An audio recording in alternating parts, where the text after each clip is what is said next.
Hello friends, welcome again. तो last video में आप लोगों ने सॉल्यूशन पढ़ने सीख लिए थे ना, क्वाड्रेटिक इक्वेशन, यानी कि एक द्विघात समीकरण को अब हम कैसे हल करते हैं फैक्टराइजेशन मेथड से, यानी कि गुणनखंड विधि से। तो इसका एक क्वेश्चन हमने कर लिया था लास्ट वीडियो में। आज हम नेक्स्ट क्वेश्चन से स्टार्ट करते हैं। इसके अंदर देखो, तो ये एक्सरसाइज 4.2 का थर्ड क्वेश्चन है। सेकंड क्वेश्चन में सिर्फ आपको एग्जाम्पल फर्स्ट सॉल्व करके देना है। देखो इसमें क्या दे रखा है, दो कोई भी ऐसी संख्याएं जिनका योग दे रखे हैं 27। योग मतलब उनका सम, यानी कि उनका जोड़, कि दो संख्याओं को जोड़ के कितना आता है 27। और गुणनफल, गुणन मतलब उनकी मल्टीप्लाई, यानी कि उनकी प्रोडक्ट, और उनको अगर हम गुणा करते हैं तो कितना आता है 182। अब देखो, हमें संख्याएं ज्ञात करनी है। वो संख्याएं क्या होंगी, अगर एक नंबर x ले लिया तो दूसरा क्या होगा, इसका मतलब 27 माइनस एक्स, क्योंकि इन दोनों का जोड़ क्या बनाना है, हमें 27 बनाना है ना। अगर इन दोनों संख्याओं को आप जोड़ो तो x और x कटता है, क्योंकि एक प्लस का एक माइनस का है, 27 ही आएगा ना वापस।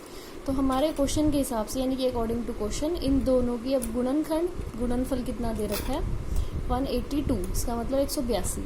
ब्रैकेट हमको खोलनी आती है, इनकी मल्टीप्लाई करेंगे 27x, x और x की multiply minus x square is equals to 182। सबको उधर ले जाते हैं, एक्स स्क्वायर प्लस का हो जाता है, 27x उधर जाके माइनस का हो जाएगा, 182 पहले से वही है तो वो प्लस का प्लस ही रहेगा। तो ये मैं आपको फर्स्ट क्वेश्चन में लास्ट वीडियो में समझा चुकी हूँ। आपको इसके कैसे करने होते हैं, इसके फैक्टर्स कैसे निकालने हैं। यहाँ कुछ नहीं है तो 1 है, 1 और 182। देखो सबसे ईजीएस्ट मेथड रहता है। आप इसकी क्या करो, इसकी एक बार प्राइम फैक्टराइजेशन, यानी कि अभाज्यखंड विधि से इसको खोल के देख लो। सबसे पहले ये 2 पे जाएगा तो यहाँ पे क्या आएगा 9 आएगा, फिर 1 आएगा। उसके बाद किस पे जाएगा, ये 7 पे जाएगा तो ये कितना आता है 13 आता है, फिर 13 और इधर से 1। तो अगर हमें देखो ध्यान से, हमें 27 बनाना है। तो अगर हम यहाँ देखें 7 और 2 ये मल्टीप्लाई होकर 14 बनता है, 14 और बचता है फिर 13। तो 14 और 13 इनको अगर हम जोड़ देते हैं तो 27 भी आ जाएगा। लेकिन क्या चाहिए, माइनस का चाहिए, तो हम क्या लेंगे, माइनस का ही 14 लेंगे, माइनस का ही 13 लेंगे, प्लस 182 इज इक्वल टू 0। तो ये इसके दो फैक्टर हो गए। अब आप क्या करोगे, यहाँ से और यहाँ से हम कॉमन लेते हैं टर्म्स। पहले में से x कॉमन आएगा तो आपके पास क्या बना, x माइनस का 14। फिर अगले में से सेम बनाने के लिए माइनस का 13 बाहर लोगे, अंदर फिर क्या बनेगा, x माइनस 14 बराबर 0। तो संख्याएं क्या आ गई आपके पास, x बराबर 13 और x बराबर 14। तो ये दो संख्याएं हैं जिनका योग 27 है और गुणनफल कितना आता है 182। इसमें हमने कैसे करा देखो। अब नेक्स्ट स्टेप में सिर्फ x माइनस 14 आपने फिर सब में से कॉमन ले लिया, x माइनस 13 अंदर बचेगा। तो या ये 0 है या ये 0, इसका मतलब x माइनस 14 0 है, तो x तो आ गया 14। और जब x माइनस 13 0 है तो x कितना आ गया 13। फिर नेक्स्ट फोर्थ क्वेश्चन पे चलते हैं। दो क्रमागत धनात्मक पूर्णांक। क्रमागत क्या होता है, क्रमागत मतलब एक क्रम से है, वो होता है कॉन्जिक्यूटिव, लगातार संख्याएं जिसको बोलते हैं। और धनात्मक मतलब पॉजिटिव, प्लस वाली यूनियन। फिर पूर्णांक है, और पूर्णांक का मतलब होता है आपके पास इंटीजर। ठीक है, तो इसमें आप लोग क्या करोगे, आगे क्या देखें, इसके वर्गों का योग। वर्ग क्या होता है, सबसे पहले तो ये वर्ग होते हैं इनके स्क्वायर, मतलब वो दो नंबर जो आप उठाओगे, जैसे मान लो एक नंबर मैंने x लिया तो दूसरा क्या होगा, x प्लस 1 हो जाएगा ना।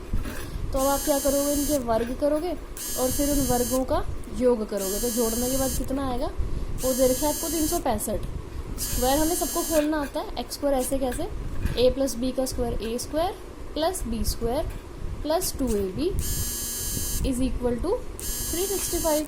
तो अब हम क्या करते हैं, देखो अब एक्स स्क्वायर जोड़ो तो ये बनता है 2x square plus 2x plus 1, फिर 365 इधर आके क्या होएगा आपके पास माइनस का हो जाएगा, इज इक्वल टू 0। अगेन हम इसको सॉल्व कर लेते हैं, 2x स्क्वायर प्लस 2x फिर प्लस माइनस माइनस, 365 में से 1 गया, 364 इज इक्वल टू 0। ध्यान दो, ये बिना x वाली संख्याएं इकट्ठे जुड़ेंगी, x वाली x में, x स्क्वायर की x स्क्वायर में, और बिना x के उसके साथ ही जुड़ती है। सब में से हम 2 लेके भाग करके काट सकते हैं ना, सब में से 2 कॉमन आ रहा है, तो x square plus x minus ये क्या बचेगा 182 इज इक्वल टू 0।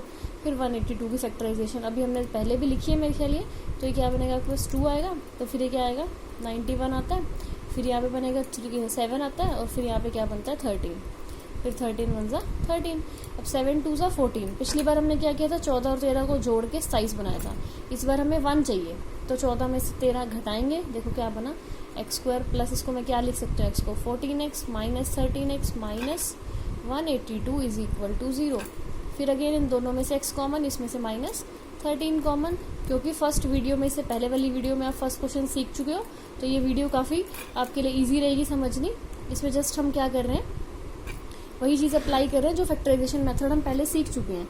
फिर x + 14 आप कॉमन लोगे तो आपके पास कितना बचता है अंदर, x - 13 = 0। तो x क्या आएगा, -14 और 13। बट फिर वापस क्वेश्चन पे चलते हैं, हमें क्या चाहिए था, धनात्मक यानी कि पॉजिटिव, प्लस वाले नंबर चाहिए थे, माइनस का नहीं चाहिए था ना। तो हम इसको x = -14 को निगलेक्ट करते हैं और आंसर क्या आ गया आपके पास 13, क्योंकि क्रम आगत थी, एक आंसर 13 है और दूसरा क्या बनेगा 14, उससे अगला नंबर। फिर 5th क्वेश्चन में एक समकोण त्रिभुज, समकोण क्या होती है, जिसका एक कोण 90 डिग्री का, मतलब इस तरह से कुछ दिखेगी ना ये, तो हमने ये बना लिया। सपोज मान लो ट्राइंगल क्या है आपके पास, त्रिभुज क्या है ABC, इसमें B मैंने समकोण ले लिया। और कर्ण मतलब समकोण के सामने जो भी आपके पास भुजा होती है उसको कर्ण बोलते हैं, वो होगी 13 सेंटीमीटर। ऊंचाई उसके आधार से 7 सेंटीमीटर कम हो, दोबारा पढ़ते हैं, ऊंचाई आधार से 7 सेंटीमीटर कम, मतलब अगर आधार x है तो ऊंचाई क्या होगी, उससे 7 कम होगी ना।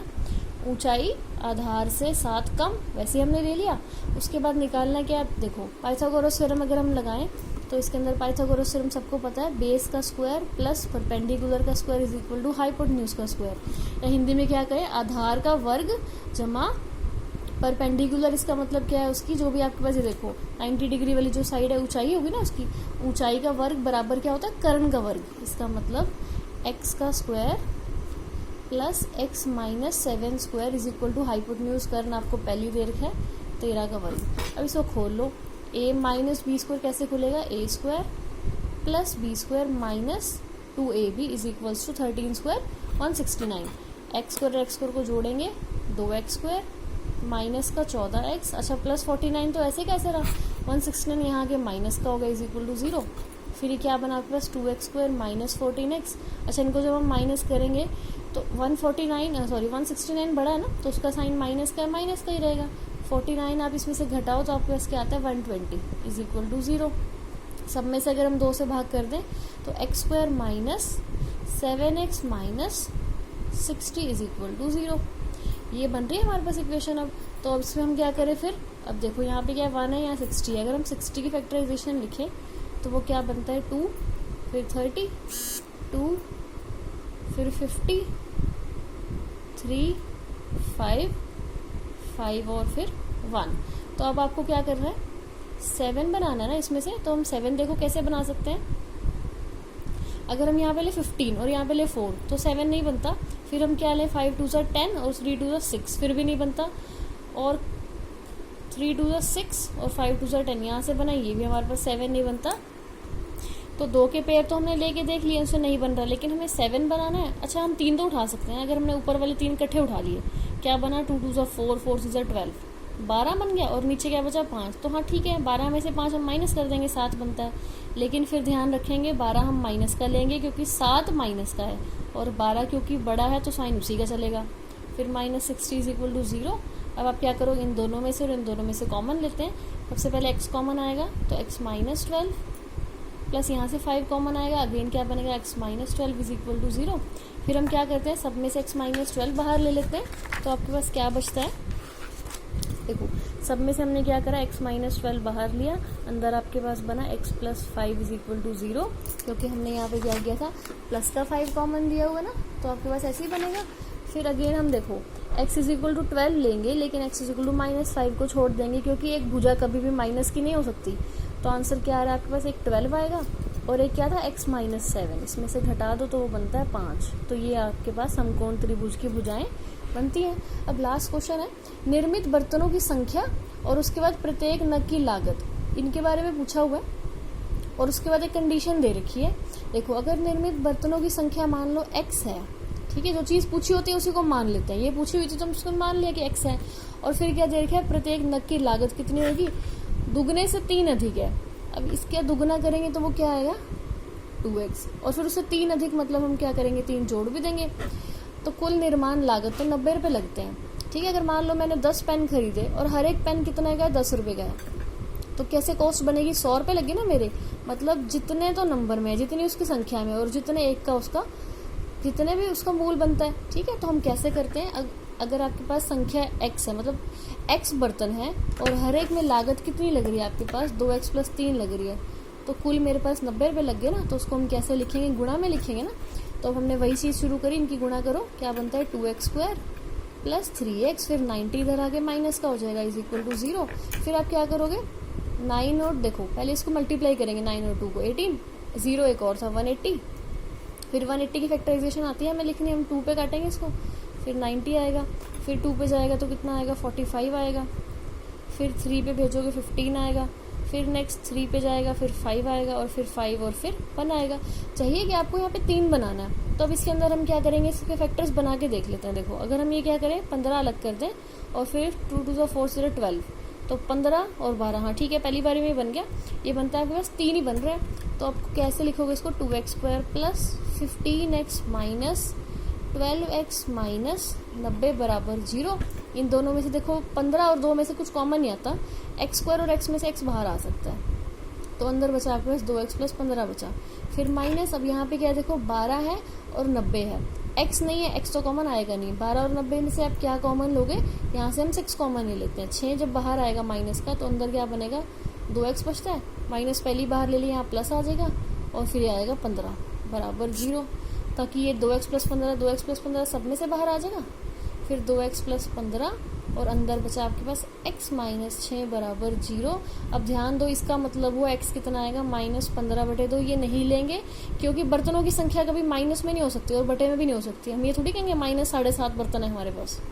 अगला हम लेंगे x = 6, इसका मतलब 6 बर्तन है और उनकी लागत कितनी बनती है, 2x + 3, यानी कि 2 × 6 + 3। सबसे पहले गुणा सॉल्व होती है, तो उसको 12 + 3 कितना आ गया 15। ठीक है, तो इसी साथ हमारी 4.2 कंप्लीट हो जाती है। नेक्स्ट वीडियो में हमने जो मेथड करना है, बच्चों को सबसे ज़्यादा मुश्किल वही लगता है कि स्क्वायर्स को कंप्लीट करके, मतलब वर्गों को क्या करना है आपने पूर्ण बना के, और फिर क्वाड्रेटिक इक्वेशन का हल करना है। तब तक के लिए आप फैक्टराइजेशन यानी कि गुणनखंड विधि को क्लियर करो। Thank you.